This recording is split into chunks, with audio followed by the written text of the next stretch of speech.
What difference does it make to a school or a school operator if they can't raise fees and generate a bit more cash for a new year? Two areas, really. The first area is around teachers. So it's recruitment and retainment of talent. So a lot of the schools we were speaking to were actually, they were counting on getting an increase. And some of them had said to us that they were looking at increases of up to around about 3 to 5% for the teachers. Those have been put on ice.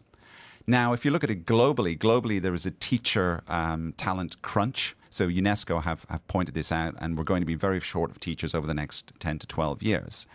If you look at the UK, they put in place in 2020, summer 2020, a 5.5% increase in salaries. If you're looking at another area where teachers are recruited, you look at India.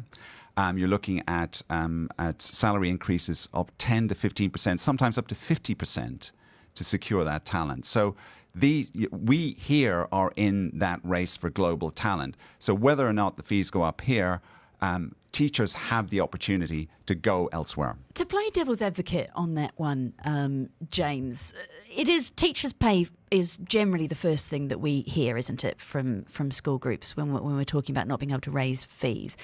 And then we always get messages in from people saying, why do the teachers have to take the hit? Why couldn't the shareholders in a lot of these groups, the stakeholders, take the hit in their returns?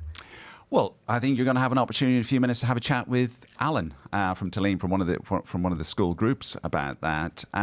But in terms of the schools, I mean, typically what they say to us is around about 60 to 70% of their costs relate to salaries for teachers. So it is by far and away the largest cost. And I was speaking to one of the major school groups yesterday and saying, is there any other lever? Is there a way in which you can actually change this? And he said, basically, any other lever is pretty incremental. It's around putting up the salaries of the teachers. Dubai Eye 103.8.